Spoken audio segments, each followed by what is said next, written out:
Mungkin jika kau mengikuti jejak suaraku dari episode-episode sebelumnya, kau akan mengira aku adalah manusia yang hanya peduli pada kerasnya trotoar dan bisingnya realitas sosial.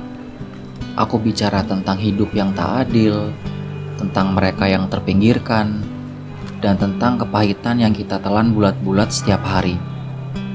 Semua itu bermula pada satu rasa purba yang terus berulang, yaitu kecewa.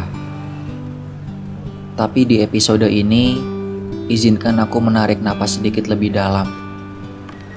Mungkin sudah saatnya aku kembali ke titik nol, ke sebuah tema yang mungkin sejak awal sudah kau duga menjadi benang merah dari semua kekacauan di kepalaku. Ya, aku ingin bicara tentang cinta. Terdengar klise? Tentu saja. Kau tidak salah dengar, bahkan aku sendiri merasa aneh mengucapkannya.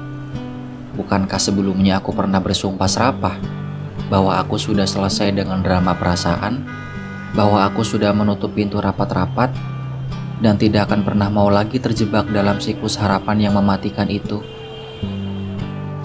Tapi, manusia memang makhluk yang gemar menjilat ludah sendiri. Kali ini, saat aku mencoba, dengan sangat hati-hati, aku membuka celah kecil di hatiku untuk seseorang. Aku kembali merasakan getaran itu.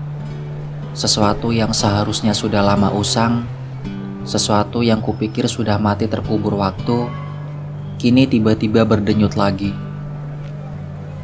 Dan bisa kau tebak apa yang datang bersamanya?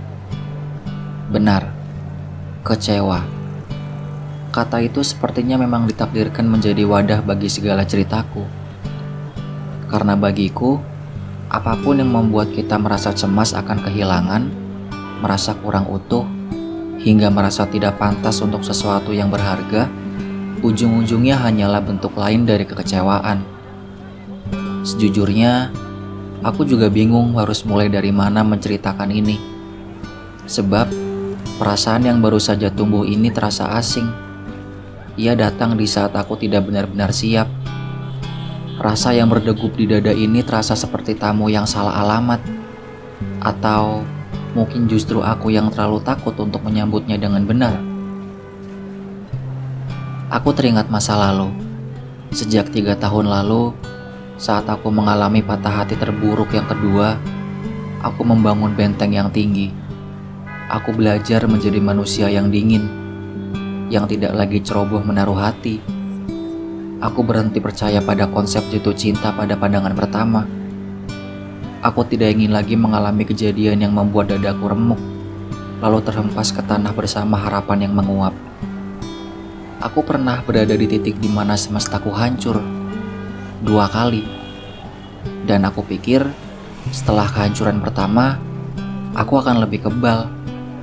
Tapi sialnya, duri kedua justru menancap lebih dalam. Kini, di hadapan kemungkinan yang ketiga, aku gamang. Aku tidak tahu harus berbuat apa. Tidak, aku tidak sedang membicarakan tentang kehancuran yang ketiga.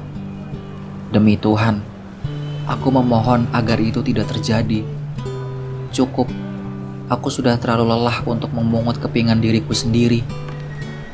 Namun, lucunya, ini baru permulaan. Perasaanku kali ini benar-benar masih babak pertama, tapi kekuatanku sudah melompat ke babak akhir. Mungkin kau bertanya, apa yang membuatku jatuh kali ini? Apakah karena parasnya yang jelita? Apakah karena rayuan manis? Dengan tegas aku katakan, tidak, sama sekali bukan itu. Bahkan jika aku tanya alasannya secara logis, aku mungkin akan terdiam lama. Aku sendiri belum menemukan jawaban pasti mengapa rasa ini bisa tumbuh begitu liar di lahan yang sudah lama tandus. Aku tidak pernah ragu dengan apa yang kurasakan, tapi kali ini polanya berbeda. Para pakar cinta di buku-buku mereka sering berkata ada tahapan baku, mulai dari kagum, suka, lalu cinta. Seolah-olah hati manusia adalah mesin yang bekerja dengan algoritma visual. Dari mata, lalu turun ke hati, kata mereka. Tapi teori itu runtuh di hadapanku. Apa kabar denganku? Yang hanya cukup mendengar suaranya di telepon, bertukar isi kepala, lalu bisa lekas jatuh hati tanpa butuh validasi mata. Ternyata, cinta bisa menyelinap lewat telinga, merambat ke pikiran, lalu menetap di hati tanpa permisi. Mungkin ini faktor usia, bisa jadi ini tanda kedewasaan, atau justru keputusasaan. Entahlah, yang jelas di usiaku sekarang, fisik bukan lagi menu utama. Aku lebih memilih mencintai seseorang karena isi kepalanya, karena karakternya, bukan karena topeng wajah atau status sosialnya. Karakter, satu kata yang terdengar sederhana, tapi sulit dicari. Aku menemukan kenyamanan itu dalam percakapan-percakapan sederhana, dalam cara dia memandang dunia, dalam tawa yang terdengar jujur di seberang telepon. Namun, disinilah realita kembali menampar pipiku dengan keras. Masalah klasik yang selalu menghantui laki-laki sepertiku adalah ketidakstabilan ekonomi. Cinta mungkin butuh rasa, tapi membangun hidup butuh biaya, dan aku masih gamang. Aku berdiri di atas fondasi finansial yang rapuh. Penghasilanku tidak menentu. Tabunganku seringkali hanya numpang lewat, dan menyisihkan uang di akhir bulan terasa seperti sebuah kemewahan. Kami sudah membicarakan banyak hal, tentang masa depan, tentang mimpi-mimpi kecil, tentang keindahan untuk melangkah ke jenjang yang lebih serius. Tapi setiap kali pembicaraan itu menyentuh realita, kapan, lidahku langsung keluh. Aku benar-benar belum bisa memastikan kapan aku bisa memberinya kepastian. Bagaimana aku bisa berjanji mengikatnya di pelaminan, jika untuk berdiri tegak di kaki sendiri saja aku masih goyah? Bagaimana aku bisa mengajaknya membangun rumah tangga, jika aku saja masih sibuk bertarung dengan tagihan demi tagihan? Dan sekarang, aku terjebak dalam labirin pertanyaan. Banyak keraguan yang muncul, bukan pada dirinya, tapi pada diriku sendiri. Rasa kekhawatiran itu menggumpal menjadi satu, mencekik leherku setiap malam. Ujung-ujungnya, aku kembali kecewa. Bukan pada takdir, bukan pada dia, tapi pada diriku sendiri. Aku kecewa karena merasa belum menjadi apa-apa. Di usia yang seharusnya sudah mapan, aku merasa seperti bocah yang tersesat di dunia orang dewasa. Aku belum menjadi sosok yang bisa diandalkan.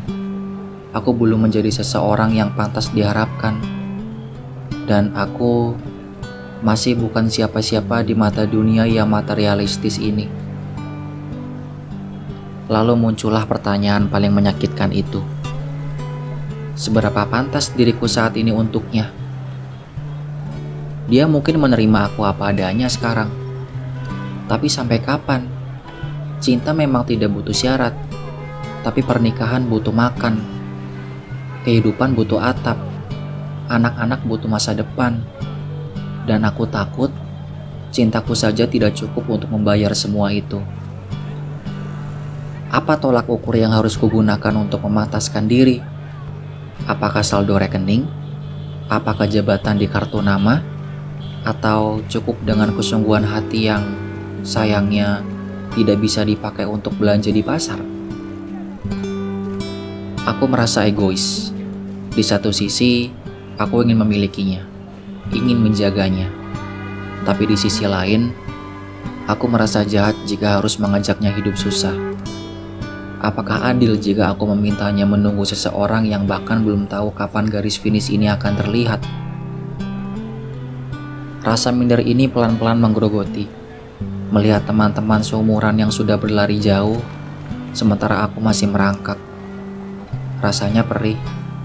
Dan ketika rasa perih itu bertemu dengan rasa cinta, ia melahirkan jenis kecewa yang baru, yaitu kecewa karena ketidakberdayaan. Kadang aku berpikir, mungkin lebih mudah jika aku tidak jatuh cinta. Mungkin lebih tenang jika aku tetap sendiri dalam benteng diriku. Tapi hati sudah terlanjur terbuka. dan menutupnya kembali hanya akan meninggalkan luka baru. Jadi, disinilah aku sekarang, terjepit di antara harapan yang melambung tinggi dan realita yang menarikku ke tanah. Mencintai dengan sangat sederhana, tapi terhalang oleh dunia yang begitu rumit. Bahkan, aku tidak tahu bagaimana akhir dari episode ini. Apakah akan menjadi kisah bahagia di mana cinta mengalahkan segalanya, atau akan menjadi statistik kegagalan lain akibat ekonomi?